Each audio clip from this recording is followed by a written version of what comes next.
kanina may bagong drama na naman. Again, kahapon pala to. Again, against ACQ. Ano na naman ang nangyari dito? Matindi. Ito medyo mabigat-bigat to. Medyo mabigat-bigat to. At ito, I think ito kailangan ilalabanan to ni ACQ. Kung gusto niya linisin ang pangalan niya. I think kailangan labanan niya to. Ito yung kaso. Senate probe into alleged human trafficking, rape, sexual abuse versus Apollo Kibuloy's mega church is sought. Ito kailangan niyang harapin talaga. Ito, if not in the Senate, at least in court. Kailangan niyang harapin to. Kasi mabigat to. At actually, between sa gitna ng between SMNI at saka ito, mas mabigat to. Mas magiging concerned ako dito. Kasi yung SMNI, mga kotsero, pwede kang umere sa YouTube. Pwede kang umere sa online. Hindi ka halos mawawalan. Pero ito, mabigat to. Mabigat to accusation na to. Ibang level. Ibang level to, guys. Ganon yan. Iba to. So, basahin natin yung balita.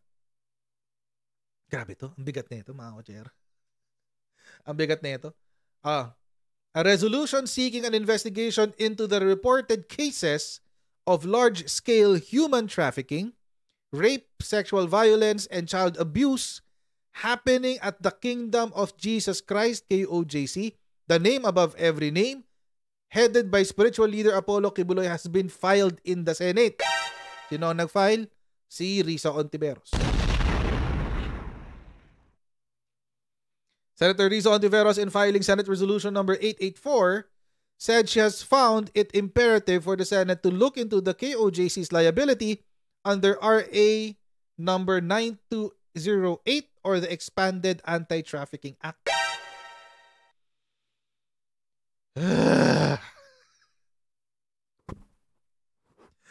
Ang hirap. Ang bigat nito, guys. Ang bigat nito. Ang bigat nito. Grabe to.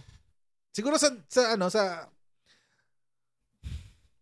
tanggapin mo na lang yung fake news na akusasyon na yung iba pa akusasyon, wag lang to. Labanan nyo to, SMNI, labanan nyo to. Or ACQ, labanan nyo to. Kasi eto makakapekto to sa simbahan nila.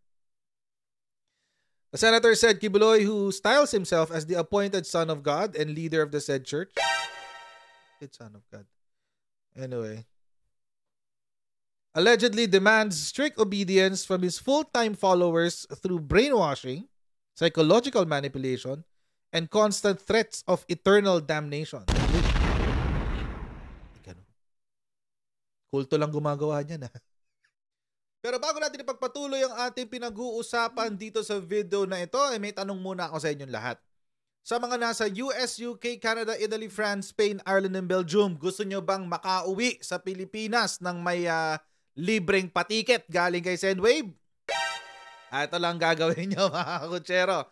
Ito lang, pakita ko sa inyo. Pwede kayong manalo ng isa sa 3 free round-trip tickets sa pamamagitan ng Sendwave Pasko. Ayan, mga kutsero, matindi-tindi to.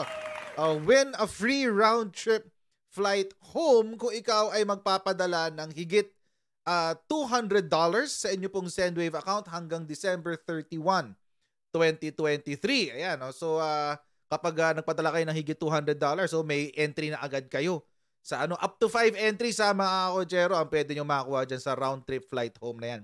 Pero paano ba kayo makapagpadala sa Pilipinas sa pamamagitan ng Sendwave? Ang gagawin nyo lang muna, mga kutsero, i-download ang Sendwave app, gumawa kayo ng account, lagyan nyo ba account details mo dyan, at pwede na kayo magpadala sa GCash, cash pickup through pawn shops at sa iba't ibang mga bangko sa Pilipinas. At kapag ginamit mo pa ang aking promo code na Coach Jared, makakuha kayo ng $20 free credit. Ayan, mga kutsero, kaya gamitin na si Sendwave for all of your remittance needs at para makakuha kayo ng libreng patiket pauwi ng Pilipinas. Totoo. Merong series sa Netflix. May series sa Netflix. Panoorin nyo. Ang ganda. Panoorin nyo. How to be a cult leader. How to be a cult leader. Ito mismo nakasulat. Ito mismo. Ito mismo ang nakasulat doon. Ang mga signs daw na ikaw ay parang the cult leader's playbook para daw ikaw maging epektibong leader ng kulto. Una, i-brainwash mo sila, i-manipulate mo sila psychologically, at pagbantaan mo sila ng eternal suffering. So wait lang. wait lang. Risa Ontiveros, saan mo nahugot to? Saan mo nahugot to? Okay, sige, tingnan natin. Kibuloy, a known friend and supporter of former President Rodrigo Duterte, reportedly maintains a stable of women. Stable? Kabayo.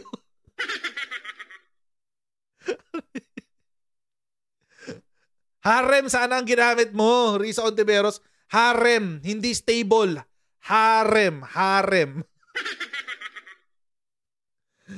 Called pastorals who occupy a prestigious position in the organization and are divided into the inner circle and the inner of the innermost circle.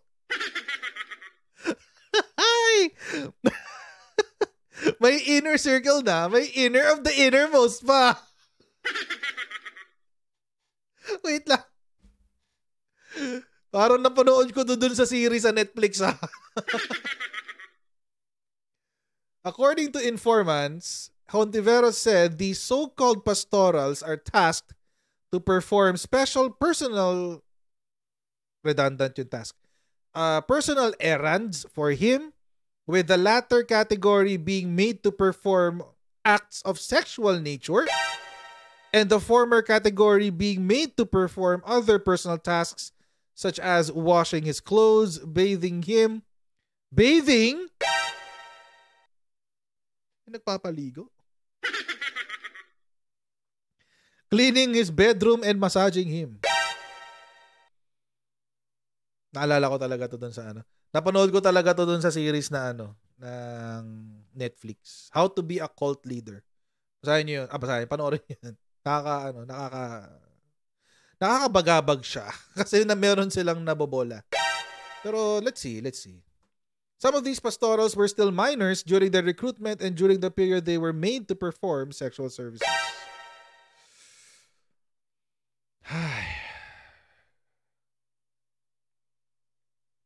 The resolution also alleges that Kibuloy coerced members of the organization, many of whom are minors, to perform exploitative acts such as begging in the streets and soliciting money from strangers. Oh! Ano yung mga badyaw sa kalsada? Ito ba yun? According to informants, those who are not able to meet their quota of monies collected find themselves severely whipped or subjected to public humiliation. Ay.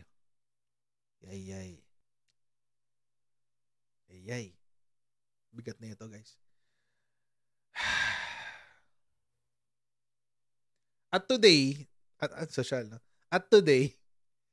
nagsalita ulit si Ontiveros. Ito sabi ni Ontiveros. Yan. May 2 raw testigo sa pang-aabuso sa KOJC ni Kibuloy. Sinabi niya. Actually, meron nga siyang pinakitang balita kanina na merong picture na nagsasalita. Topic na to ni Mike Abe. Ano sinabi ni Sir Mike? Ano sinabi ni Sir Mike Abe dito?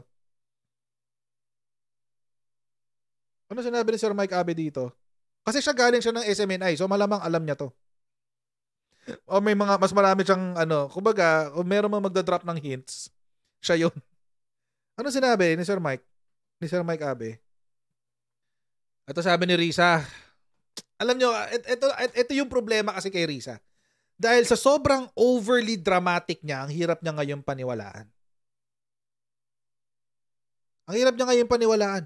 Kasi sobrang dramatic niya eh. Lahat ng bagay dinadaan niya sa drama. So ngayon, paano natin papaniwalaan to? Kasi yung drama niya eh. Ibinahagi ni Senator Risa Ontiveros ang hiwalay na testimonya. So merong nakasulat ng 2 testigo sa sinasabing iba't ibang uri na pang-aabuso sa Kingdom of Jesus Christ, the name above every name, na pinamumunuan ni Pastor Apollo Kibuloy. Sa pagharap sa mga mamamahayag, ibinahagi ni Ontiveros ang testimonya ng alias Jackson at alias Arlene, na kapwa dumanas ng pang-aabuso habang sila ay miyembro ng KOJC.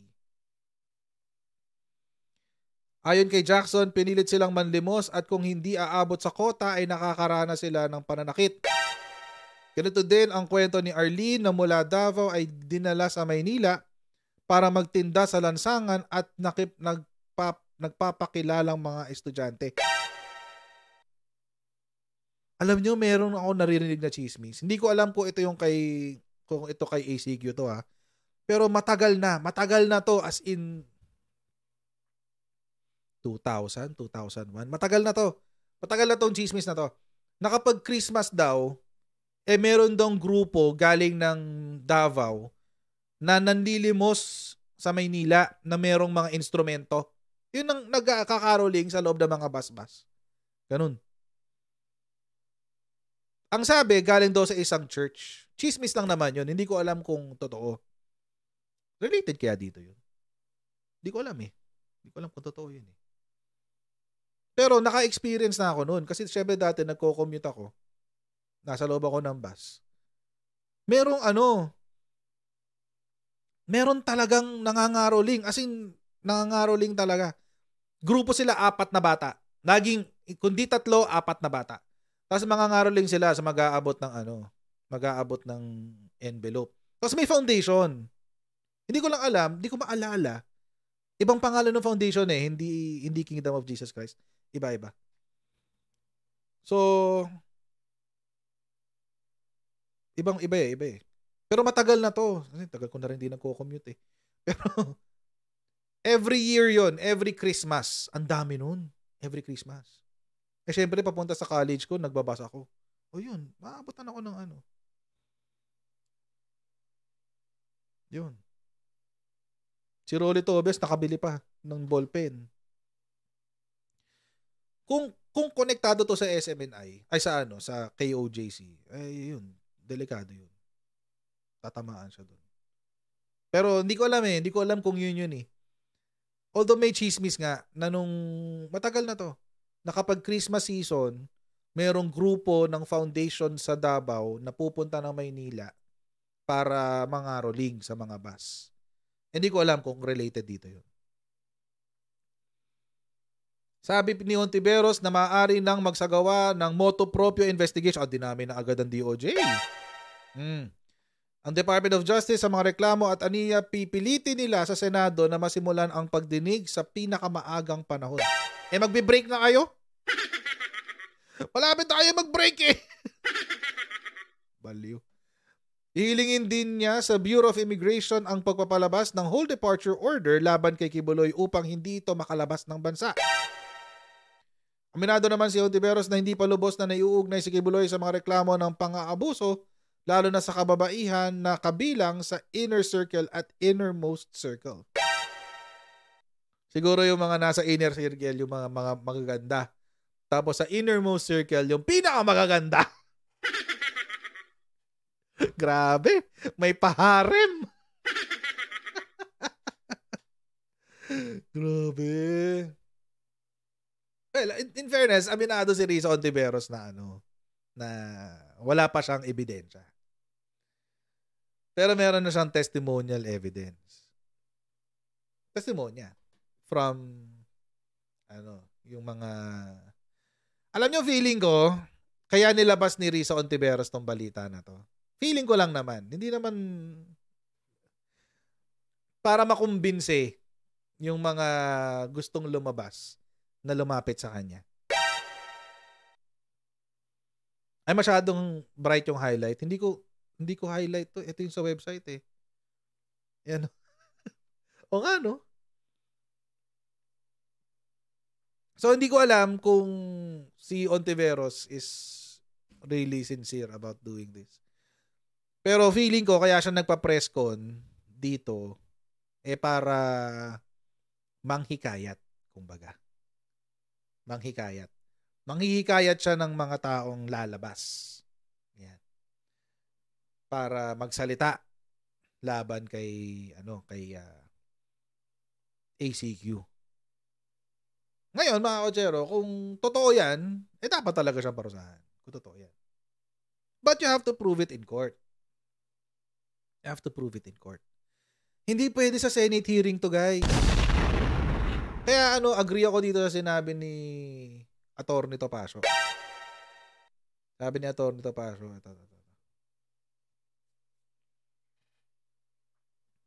Lawyer Ferdinand Topacio, Counsel of Kibuloy, said allegations that KOJC members are being trafficked and forced to raise money for the church are recycled and should be handled by the courts. Agree ako dyan. Kasi wala namang mangyayari sa Senado eh. Wala mangyayari sa Senado. Anong mangyayari sa Senado kapag nag-Senate hearing kayo dyan? Wala. Makakapaghukom ba kayo dyan? Hindi. May hustisya ba kayo maibibigay sa mga kababaihan na lalabas para labanan si ACQ? Wala. Walang magagawa ang Kongreso dito eh. The best you can do, Risa Ontiveros, kung sila man lilitaw, kung sila man ay lilitaw at lalapitan ka, ang pinakamagandang pwede mong gawin ay tulungan silang maghabla. Tulungan niyo sila maghabla. That's it. Tulungan niyo sila maghabla. Kasi wala magagawa talaga ang Senate dito. Kahit senador pa sila, wala kayong magagawa. Bigyan niyo sila ng pera pampaabogado. Bigyan niyo ng abogado para makapaghabla sila. Sagutin niyo yung bayad sa abogado. Yan ang pwede niyong gawin. Pangit ng grandstanding mo dito Risa Ontiveros Pangit These allegations are recycled. These are already the subject of a criminal proceeding in California in the United States. Well, di ba naman kasing sa Amerika? Although agree ako kay Atty. Topacio na dapat magkaso sila dito. The Senate is not an investigative agency. It is not the court, police, or NBI. So, yun.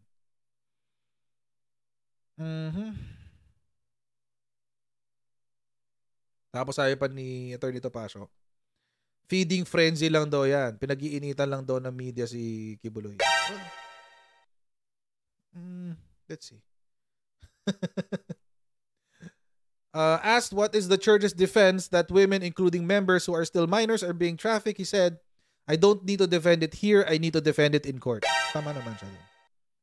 He attacked Senator Risa Ontiveros for seeking a Senate probe against the church and challenge the lawmaker to join the alleged witness and file a case against Kibuloy or the church. Agree ako dyan. Kasi alam nyo, mga kotsero, ang laki nito ang bibigat na krimen nito. Large-scale human trafficking, rape, sexual abuse and violence, and child abuse. Ang bibigat nitong mga kaso na to. Nabibigat yan. At wala sa jurisdiction ng Kongreso dinggin much more rule on these kinds of cases. Wala yan sa Kongreso. At best, kung talagang sincero si Risa Ontiveros sa kanyang gustong mangyari na magbigay ng hustisya sa mga naging biktima, quote-unquote, bigyan niya ng abogado para makapag-file sila ng kaso sa korte, sa prosec. Ganun na lang. Mas maganda yung ganun. Punta silang Davao, file sila ng kaso sa prosecutor ng Davao. Andun yung SMNI sa Davao. Yun ang pinakamagandang gawin dyan. Kung gusto talaga niyan tumulong. Tapos i-grandstand niya yung pagtulong niya kung gusto niya. Bahala siya. Pero Senate inquiry is not the right venue for this. It's not the right venue. Ang gagawin niya lang dyan, papabida, kunyari, concerned, kunyari, parang nangyari na yan recently. Doon kay Senyor Aguila. Ano na nangyari kay Senyor Aguila? Sa kaninong custody siya? Di ba sa NBI pa rin ang ending? NBI pa rin. Ang ending. Ano nangyari ngayon? Wala na. Di na sa NBI, pinag-aaralan ng NBI, pinag-aaralan ng prosec, kung ano yung mga kasong ihahabla, etc. Ganun lang kasimple yun. Ba't hindi na lang kasi ihabla doon? Although sabi ng DOJ, hindi pa raw sila pwede mag-issue ng lookout bulletin. Kasi mga kotsero, simple lang naman kasi ang requirement sa lookout bulletin. Ayan. Kasi ang gusto ni Risa Ontiveros, maglabas daw ng lookout bulletin ng ang DOJ. Ayan. Simple lang naman ang requirements dyan. Original request, letter and or endorsement from head of government agency, prosecutor handling the case. Copy of case information certification of pending preliminary investigation. Di ibig sabihin, nakapag-file ka muna ng kaso bago ka makapag-request ng immigration lookout bulletin. Hindi pwede utos-utos lang. Hindi pwede, utusan ko yung DOJ, gawa kayong immigration lookout bulletin. Hindi pwede ganon. Pag-file kayo ng kaso, grabe to. Grabe si Risa Ontiveros. But anyway, mga kotsero, at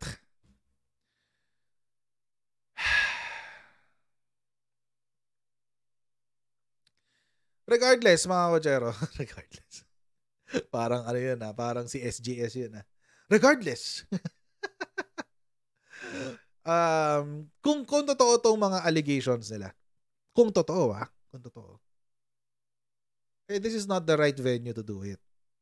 Hindi ang Senado ang tamang venue to do it. Hindi.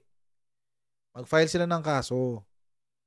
Punta sila sa police or sa NBI, mag-file sila ng complaint, di ba? O diretso na sila sa fiscal, file sila ng complaint sa fiscal.